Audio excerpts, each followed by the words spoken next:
Good morning. Good morning. Oh, that was totally worth it. Welcome in person and Zoom friends to this Unitarian Universalist Society. My name is still Sue Kelly, and I still use she, her pronouns, and I am a member of the Board of Trustees. You can recognize board members by our little blue tab on our name tags. We would love to speak with you about your experience here at the UU. Our monthly board meetings will take place this Thursday evening. Meetings are open to members of the congregation. You may also contact us at board@uussocietyamherst.org. Our congregation is made from the lives of its people, those whose voices have shaped our vision for decades, and those who have come more recently, bringing new energy and passion. Each of us has something to offer, and each of us is worthy of care. We are all growing, all learning, all loved. Just as you are welcome here. I'm the Reverend Rachel Hayes, minister of the UU Society of Amherst. I use she, her pronouns. I call you to worship this morning with these words from Elizabeth Barrish Brown. From our very first breath, we reach out. Co-regulation, not self-regulation, is in our nature. We find our cues from the sun and the moon, from each parent and caregiver. We find our place in this great turning planet by turning to one another, generation to generation. We awaken to the dawn and fall asleep at the evening's end. Our life's journey is part of something greater, something simple, something divine. A flame cannot be lit without a spark. A life cannot begin without the air. And we cannot begin to find ourselves without love. May we reach out to one another. May we offer love and nurturing care. May we join together in celebration of the interdependence of our lives. In this spirit, let us worship together. And I invite you to say our congregation's chalice lighting words with me. We light this flame to invite a world of peace, where we heal the wounds, where we share what we have with one another, where justice is another word for relationship, and we listen for what love has to say. I invite you to rise in body, spirit, heart, and voice to sing our first hymn, This Joy.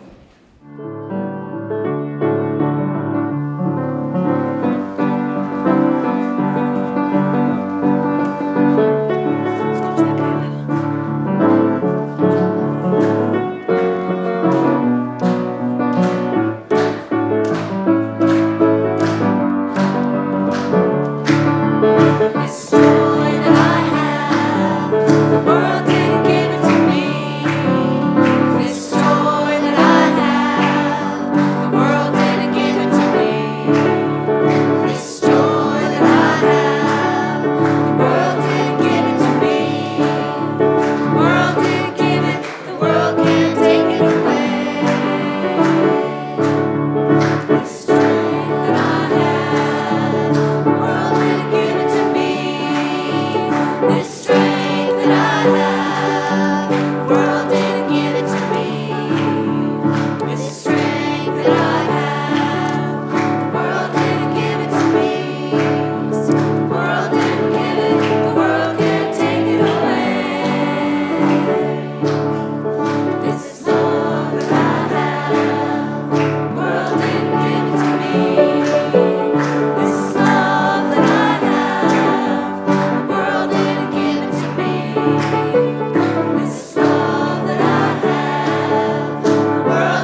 I invite you to join me in reciting our congregation's covenant.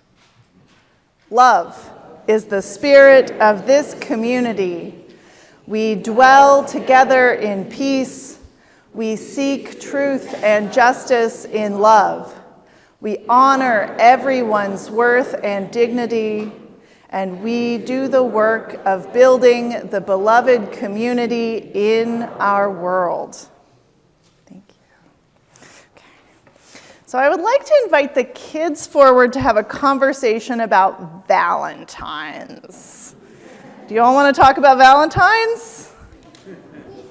Okay, so has anybody here ever given Valentines? Mm-hmm. How did that work? What was that like? Good. It was good? Yeah? So did you give Valentines to, like, a whole bunch of Valentines just to one person? No? How did you give Valentines? You gave Valentines to your whole class. That's a lot of Valentines, isn't it? Yeah. Okay, so like I did that too. And when I was your age, I would give a Valentine to everybody in my whole class. And my mom and I would buy a whole pack of them, and I would sign them for everybody. So that was my best friends, and the kids I talked to some, and the kids I didn't usually talk to, and even the ones who I kind of thought didn't like me. Like, I would give Valentines to all of them. So what's it like to give Valentines to everybody? Good. It's good? Yeah? Any thoughts? Okay. Any thoughts from our crew in the chairs here? What's it like to give Valentines to everybody?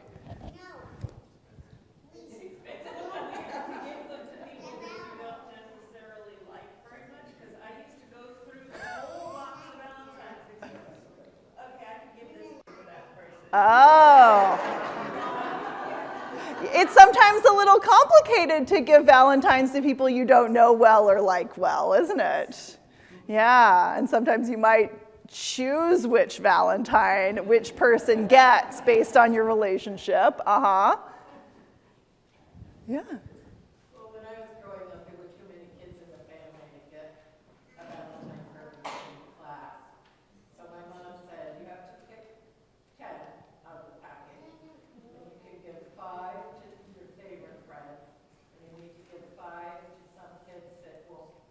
Oh. Okay, so you gave 5 to your close friends and 5 to the kids who you thought might need more love on Valentine's Day. Okay. Yeah? Any other thoughts about giving out Valentines? Has anybody ever given a Valentine to yourself? What would that be like? Okay. Yeah. Okay, so as I was thinking about the way that we do Valentines, I was also thinking about how there's this Buddhist practice called metta meditation, in which we hold love and kindness for everyone. And I want to do a short version of it together with all of you and all of us up here. So we find a comfortable seat and start to pay attention to our breathing. So whatever that is for you today, and put your hand on your heart if that's comfortable to you, and repeat these thoughts out loud in your mind. May I be safe. May I be healthy. May I be happy. May I be at ease. May I be filled with loving kindness. May I be peaceful. And now think of someone you care about and repeat these thoughts as you think of them. May you be safe. May you be healthy. May you be happy. May you be at ease. May you be filled with loving kindness. May you be peaceful. And now think of someone who is either just a person you know, or maybe even someone you find it hard to get along with, and repeat these thoughts as you think of them. May all beings be safe. May they be healthy. May they be happy. May they be at ease. May they be filled with loving kindness. May all beings be peaceful.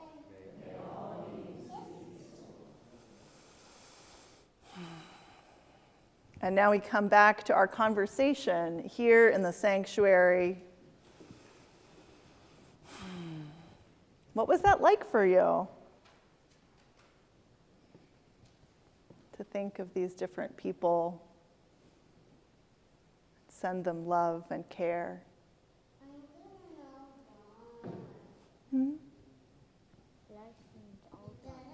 What was that? Nice and it's all done. It's nice and it's all done. Are you done being loving? That is not what I said. Oh, I'm sorry. I misheard you. What did you say? It was nice and... Oh, okay. Do you want to say it again, or are you done? I'm done. Okay, you're done. That's fine. Okay, what was it like to hold that meditation together? Mm-hmm. It was emotional. Yeah. It feels good to feel all-inclusive. Okay. Any other thoughts from the crew up here? Okay. Thank you for joining me for this conversation this morning. Okay. And Ken, would you like to tell us what's happening today? Today in our E, we are doing a community day where we have crafts and activities downstairs, and it is more open today because we know that the children have a week-long break coming up for school this week.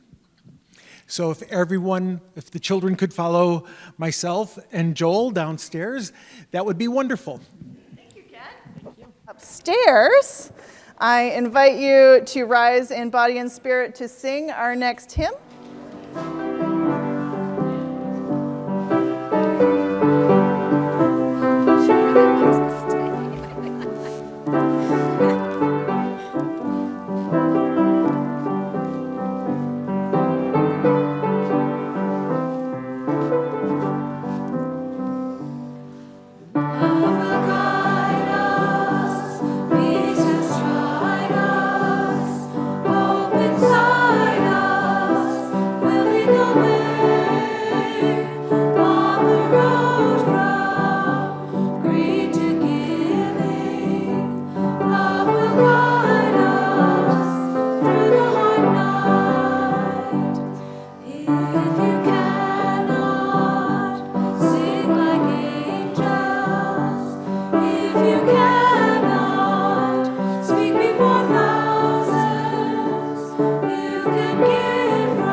Our reading this morning is Gate A4 by Naomi Shihab Nye. Wandering around the Albuquerque airport terminal, after learning my flight had been delayed 4 hours, I heard an announcement. If anyone in the vicinity of Gate A4 understands any Arabic, please come to the gate immediately. Well, one pauses these days. Gate A4 was my own gate. I went there. An older woman in full traditional Palestinian embroidered dress, just like my grandma wore, was crumpled to the floor, wailing. "Help," said the flight agent. "Talk to her. What is her problem? We told her the flight was going to be late, and she did this."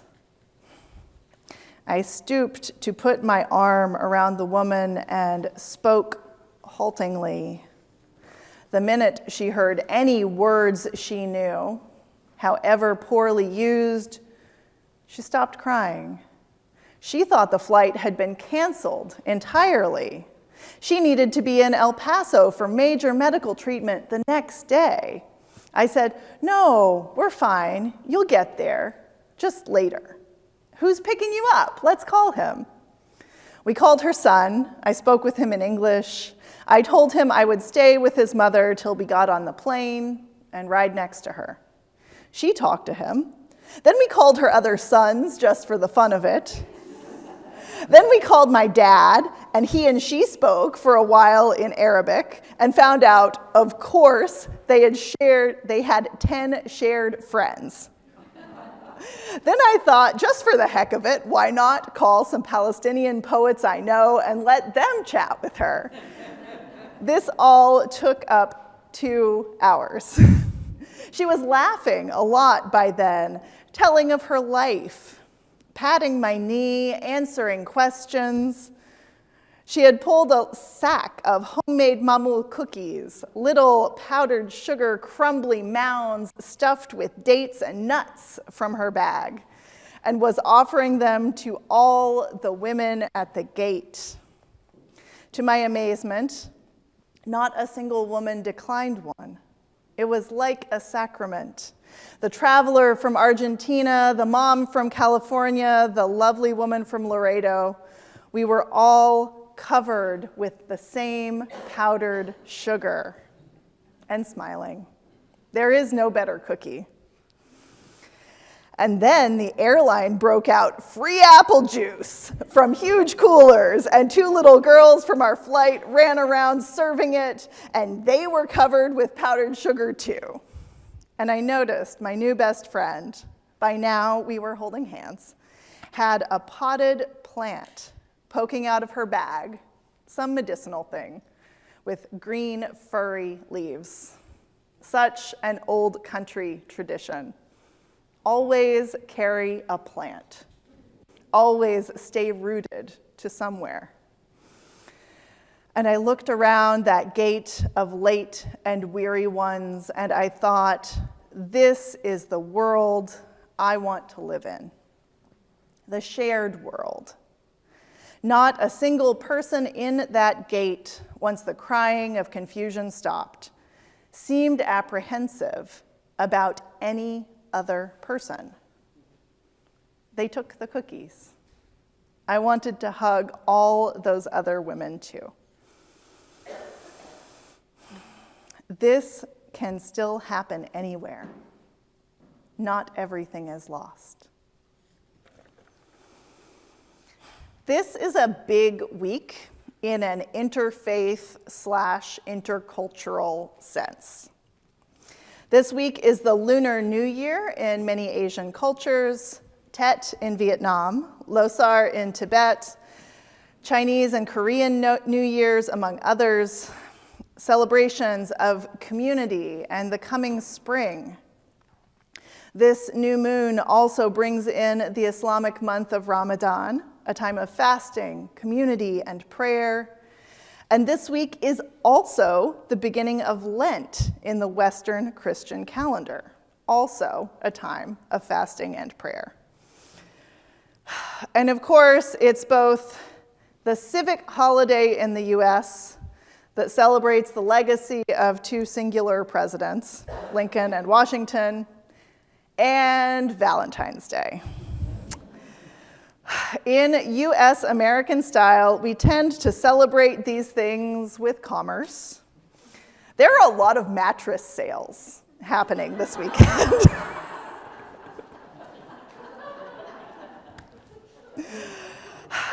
But as our Time for All Ages might have implied, I have a fondness for the Valentine's Day celebrations of my childhood, before the social pressure to partner up, cheap candy that only tastes good once a year, and little paper reminders that we matter to one another.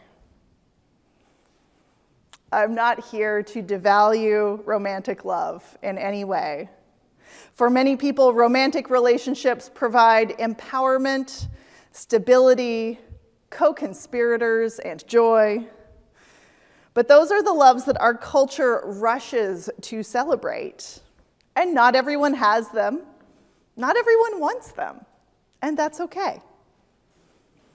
I am more concerned with our Universalist heritage, the beautiful theological commitment that we are all loved, that there is nothing we can do to revoke the love that is our birthright.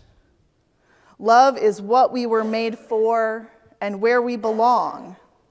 And it's our work in this life to share that love in the world.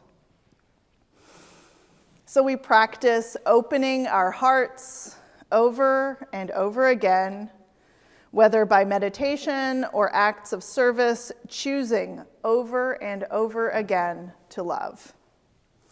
Not because our hearts don't get broken along the way, not because it's easy, but because the pain of moving forward brokenhearted is preferable to the pain of closing down altogether. This love, the real active stuff, it doesn't just look like hugs and cards. It looks like steady accountability, saying the hard thing and staying in the conversation. It looks like speaking up when something isn't right. Sometimes love sounds angry or scared because there is so much at stake. So much of our cultural discourse revolves around the question of who matters, who deserves love, who deserves care, who deserves support, who deserves to live. And the answer is not a list of the deserving and undeserving. The answer is simply yes. No wonder we're angry and scared and exhausted. I was asked recently what our religious teachings are around LGBTQIA plus identity, and my response was that no one is outside the circle of love. Queer and trans people are not an outside group that those of us on the inside are waiting to welcome.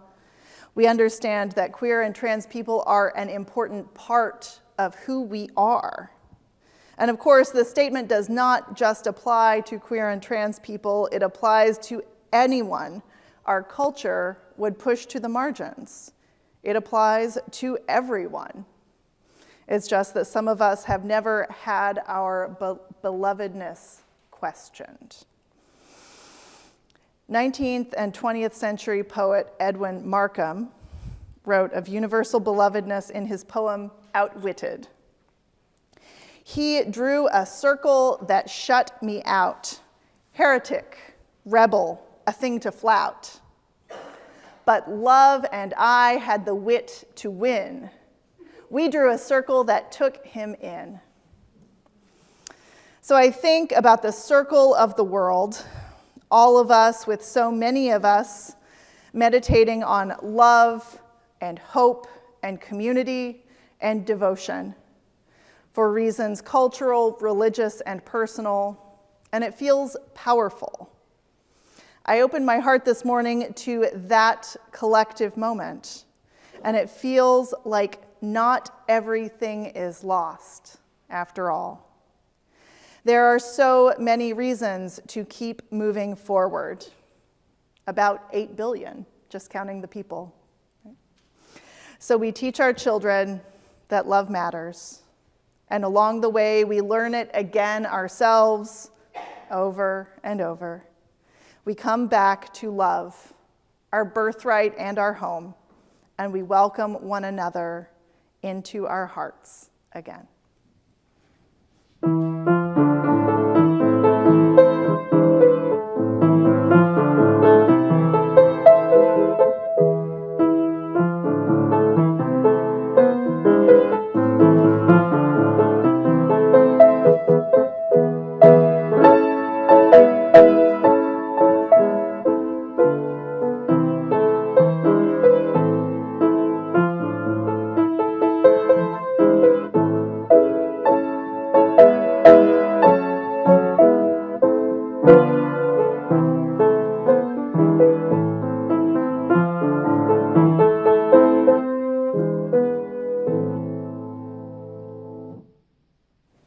Our meditation this morning comes from Jan Richardson.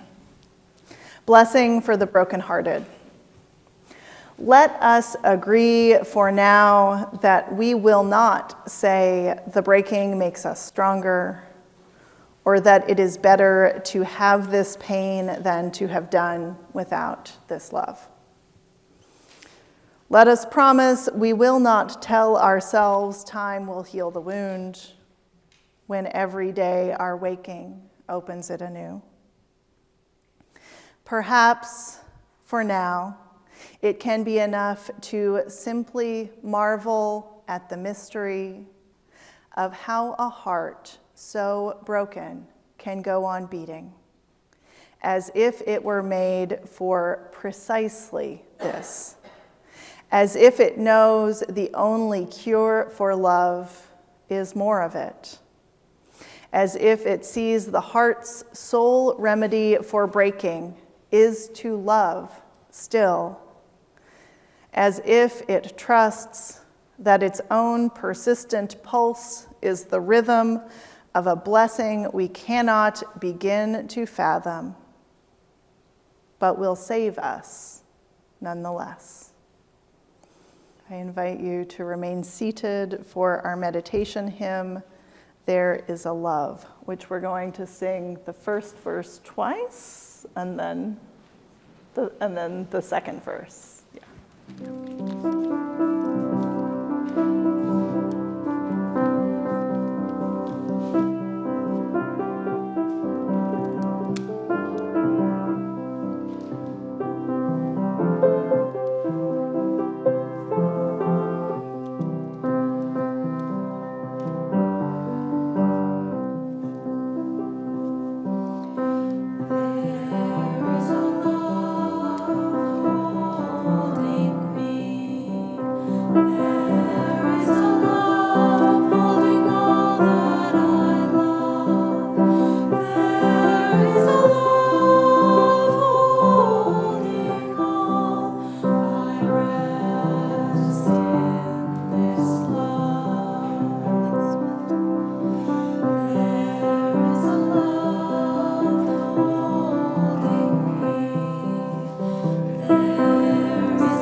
Not everything is lost, as the poet says.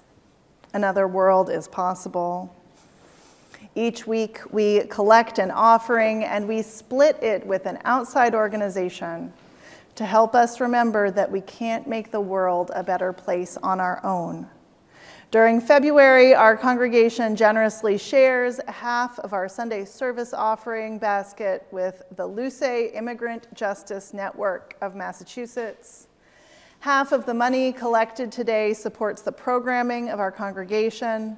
The other half supports Luce's hotline for ICE sightings, ICE verification network, and other support for our communities threatened by ICE. Please give generously today. In the basket, by text, by check, or through our website, uusocietyamherst.org/donate.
Please join me in the words to extinguish our chalice. We extinguish this flame, but not the light of truth, the warmth of community, or the fire of commitment. These we carry in our hearts until we are together again. We are about to sing our closing song. You are welcome to stay right where you are and be held in the love of our congregation, or to rise and move into a circle along the outer aisles. Place your hands over your heart or hold hands with the person next to you as we sing This Day We Come.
If you take one thing from our time together today, let it be this: you are loved.